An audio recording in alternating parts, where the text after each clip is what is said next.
तो देख ही नहीं रहे हो तो।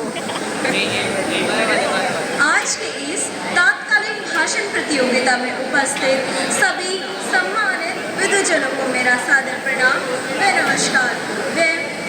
मेरे जो भाषण का विषय है स्वतंत्रता आंदोलन में आर्य समाज की भूमिका।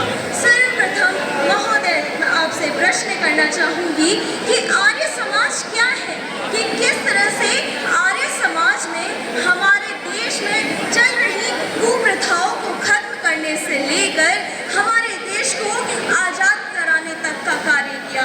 आर्य समाज में से जुड़े हुए क्रांतिकारियों ने अपना सर्वस्व न्यौछावर कर दिया, सिर्फ और सिर्फ हमारे देश को आज़ाद कराने के लिए।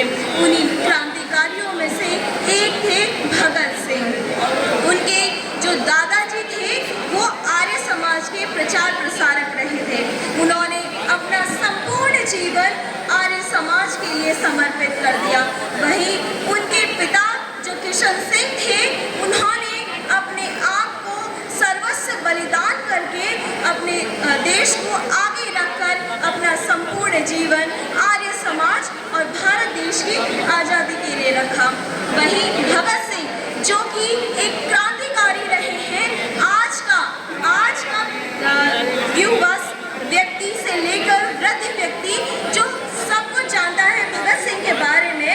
भगत सिंह वो यही व्यक्ति थे जिन्होंने केवल 16 वर्ष की आयु में अपने घर से दूर होकर राष्ट्र सेवा की। राष्ट्र सेवा के साथ साथ वे आर्य समाज से जुड़े रहे, आर्य समाज के लिए कार्य किए। आज वर्तमान समय में आर्य समाज के देश भर में चल रहे हैं।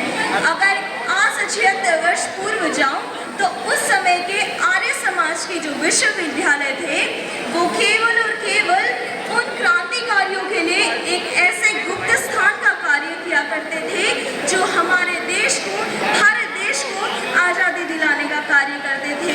वहाँ पर कई गोपनीय तरह से मीटिंग्स वगैरह हुआ करती थी क्रांतिकारियों की।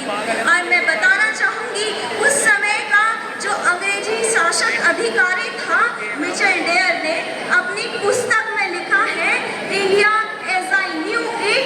उसने पूरे विस्तार से लिखा है आर्य समाज के बारे में कि किस तरह से आर्य समाज के 32,000 क्रांतिकारियों ने हमारे देश को आज़ाद कराया। जी हाँ, 32,000 का आंकड़ा कम नहीं होता। 32,000 ये तो वो लोग थे जिनकी गिनती है। उस समय ऐसे कई अनगिनत क्रांतिकारी रहे जो कि इतिहास के पन्नों में कहीं गुमनाम हो गए। ऐसे ही कई क्रांतिकारी उभरे जो आर्य समाज से जुड़े रहे।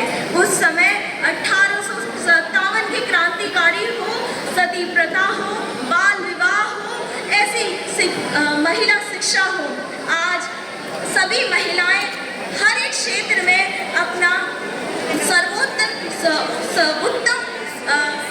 दे रही हैं और आज हम सभी स्वतंत्र होकर अपनी बात आप सभी के सामने रख रहे हैं।